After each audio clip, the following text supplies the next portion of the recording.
नमस्कार, मैं हूं हरबंस नागौर के। इस समय जिस स्थान पे खड़ा हुआ हूं, इसका एक क्षेत्र जो मेरे ठीक इस तरफ है, वो बिश्नाह विधानसभा का क्षेत्र है और ठीक मेरे पीछे आरएसपुर विधानसभा का क्षेत्र है। दोनों ही जिला जम्मू में जाते हैं।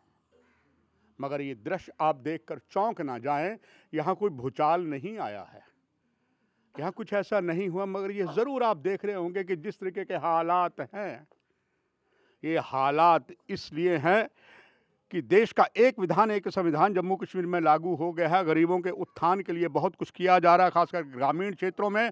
और जो बिल्कुल ही मानसिक तौर से और हैंडीकैप भी, उनके लिए बहुत कुछ सरकार करती है।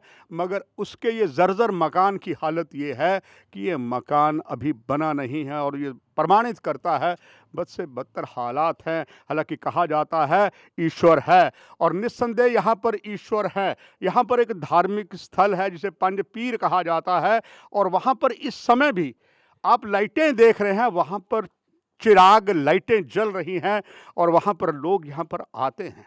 मगर जिस स्थान पे मैं खड़ा हूँ, ये बैनागढ़ गांव है, और इस गांव में जिस स्थान पर ये आपने घर देखा टूटा फूटा और उसके साथ मगर कुछ और दृश्य दिखाऊंगा, शायद दर्शकों आप विश्वास न कर पाएं कि इतने इतने बड़े मकान इस गांव में हैं कि शायद अच्छे शहरों में नहीं होते। इस घर की हालत ये है, सरकार पूरे तरीके से इनके साथ सौतेली माँ का व्यवहार कर रही है। जबकि ये जो बच्चे हैं, जो इस घर की महिला है, मालकिन है, वो हैंडीकैप है। उसके दो पुत्र हैं और आपने देखे कि उन पुत्र की हालात क्या है। और इसके बाद सरकार पूरी तरीके से कुंभकर्ण की नींद तो सोई रही, राजनीतिक दल भी सोए रहे, मगर कहते कोई ना कोई अवतार बनकर आता है। और यही हुआ। इनकी जवान बेटी थी, डोली में बिठाने के लिए, हाथ पीले करने के लिए इनके पास कुछ नहीं था। कोई परमात्मा के रूप जम्मू की कुछ शख्सियत आई और उन्होंने उस बेटी की शादी की। मगर यहाँ जानकर आश्चर्य हुआ कि इतना बड़ा गांव था, किसी ने भी उस बेटी को जब डोली में बिठाया गया, उसे आशीर्वाद तक भी पूरा नहीं दिया। जम्मू के कुछ ऐसी शख्सियत, हम कोशिश करेंगे उनसे फ़ोन से बात करें, उन्होंने उस बेटी की शादी करवाई। बेटी हमेशा मायके का ख्याल रखती है, चाहे ससुराल में नहीं चले। बेटी को ये चिंता थी, मैं चली गई हूँ, मेरे जो मकान है मेरे परिजनों का, वो टूटल खंडहरा बना हुआ है। फिर बेटी ने एक गुहार लगाई और वही जो सामाजिक संगठन के कुछ शख्सियत हैं, उन्होंने जेएल के चैनल को जब बताया तो हम यहाँ पहुँचे। हम प्रयास उनसे भी करेंगे। और आइए ये हालात देखिए, ज़रूर आपका मन चाहेगा ऐसे परिवार को, अगर पहले उस बेटी की शादी करके उसे ससुराल भेज दिया गया है, ये मकान बनाने के लिए सुना है वो तैयार हो चुके, हमें बाकायदा इसको लेंटर डालेंगे। मगर इस घर के जो हालात हैं, आइए उनसे मिले जो यहाँ महिला हैं, जो मातृश्री हैं, उनसे जानते हैं। आपका नाम क्या है? जीतो देवी। ये कब से आपको ऐसे हुआ हालात? मेरे को 10-15 साल हुए है ऐसे ही। मेरे बच्चे भी दोनों ऐसे ही है। मैं ऐसे ही बहुत मुश्किल टाइम पास करती हूँ। आपके बच्चे का जब इसका जन्म हुआ, क्या उसके बाद सरकार ने, डॉक्टरों ने, किसी राजनेता ने, किसी ने, पंचों सरपंचों ने कुछ इसके लिए किया? कुछ नहीं की। मैं सभी को बोला था, किसी ने कुछ नहीं सोचा मेरे बारे में। सरकार पेंशन देती है ऐसे बच्चों को, पेंशन नहीं, मिली है? नहीं कोई पेंशन नहीं मिली। और किसी ने आप, दिया। हम सरपंच को भी बोला, सभी को बोला, कोई नहीं सुनता हमारी। ये बिल्कुल आप यहाँ जा भी नहीं सकते। नहीं नहीं, आपको किसी ने, किसी जम्मू के कुछ ने कहा है कि इसको बनाएंगे? जम्मू के आए ही नहीं। इसने मेरी लड़की के लिए शादी के लिए मदद किया है, तो और शादी हुई है इसकी। मैं शादी भी नहीं कर सकती। मेरे बच्चे भी ऐसे, मैं ऐसे ही रो रो कर दिन निकालती हूँ, क्या करूँ मैं। जिसका कोई नहीं होता है उसका होता है। वो कुछ आए हैं ऐसे शख्सियत। आइए हम चलते हैं इसके उस परिवार के घर के अंदर, जहाँ पर ये पूरा परिवार रहता है। यही किचन है, यही इनका स्टोर है, यही इनका ड्राइंग रूम है। ये है इस घर की स्थिति कि इस तरीके किचन देखें अगर आप, तो अंदर किचन भी है।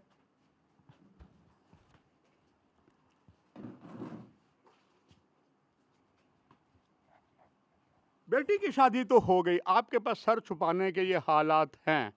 हमें जो खबर मिली है उन्हीं में से आपने जो बताया, हम भी उन्हीं का पता लेने आए ये सब हकीकत में हो रहा है।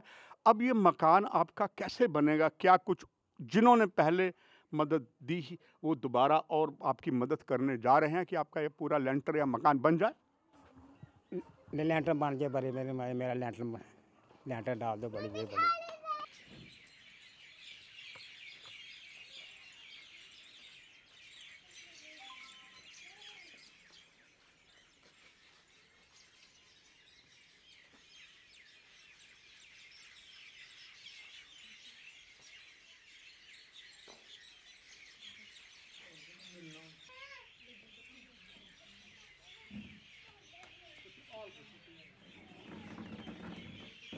आइए उस बेटी से मिलते हैं जो यहीं पर ही पैदा हुई, यहीं बड़ी हुई, गुटिया पटोलन साथ खेलती रही, फिर डोली में बैठ गई और डोली में जिन्होंने सहायता की ये अपने ससुराल में खुश है, मगर मन पीछे है कि मेरे परिवार, माता पिता, भाइयों के रहने का ये आशियाना बन ही नहीं पाया।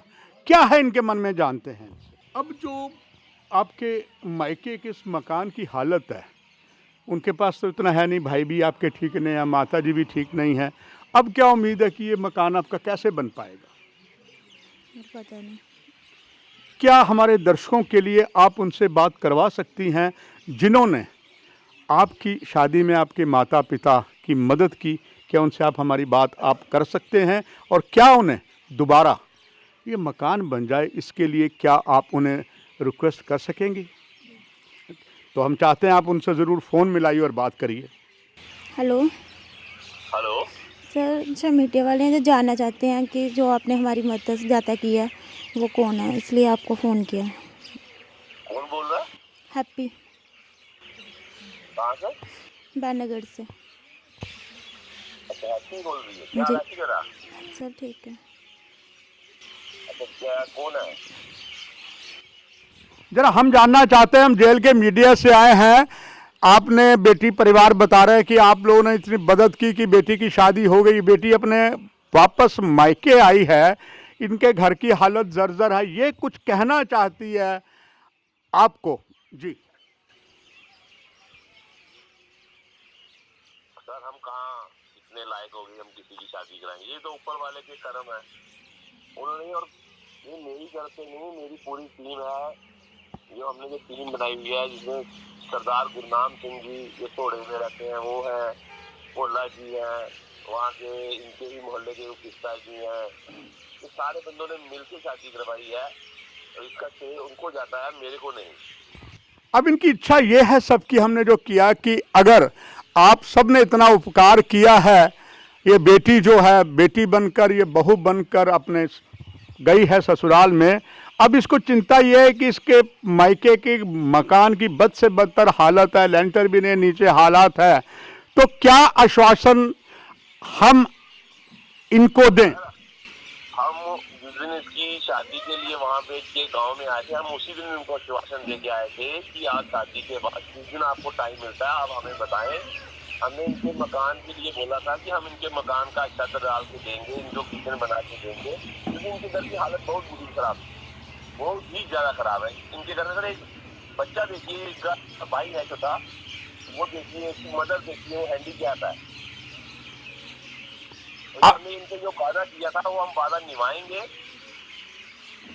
आप एक दूसरे याद करेंगे, उसी दिन हम आगे इनका काम करवाएंगे। अगर ये लड़की अभी मायके में है तो कल ही आ जाएंगे इनके पास।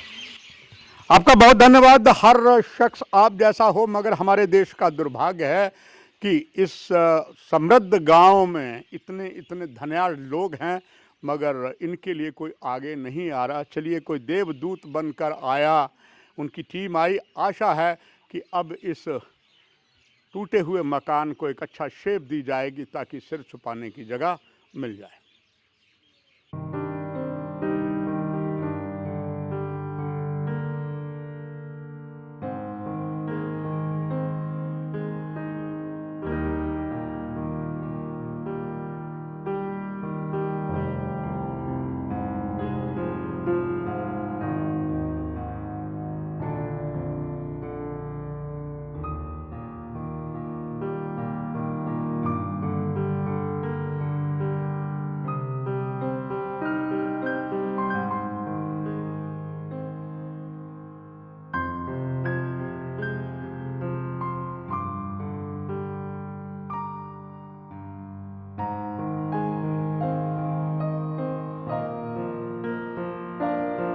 हमारी सरकारें जो कहती तो ये हैं कि हमने बच्चों के लिए बहुत कुछ करते हैं, बच्चे हमारा देश का भविष्य हैं, मगर इस बच्चे को आप देखें, ये चल भी नहीं पाता है और बाय बर्थ है। क्या कुछ बताओगे, हमें कुछ बताओगे? चलो मुस्कुरा कर हमें बता दो और हमें जय हिंद बोल दो आप। चाहता तो ये भी है कि भारत माता की जय बोले, चाहता तो यो है भी कि ये भी एक भारत माता का सपूत बनकर जय श्री राम बोले, हर हर महादेव बोले, जय माता की बोले और पास में जो पंच पीर का धार्मिक स्थल है वहाँ भी बोले, मगर ये हालात में सब खामोश हैं।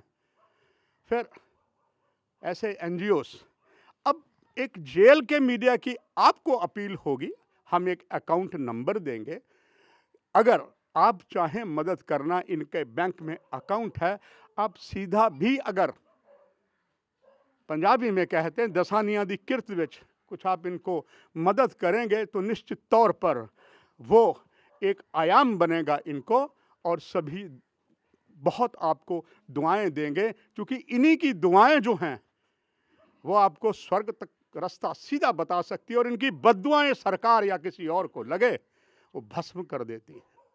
बस इतना ही। हरबंस नागो के वीडियो जर्नलिस्ट बंटी डीगरा के साथ बनागढ़ के इस गांव से।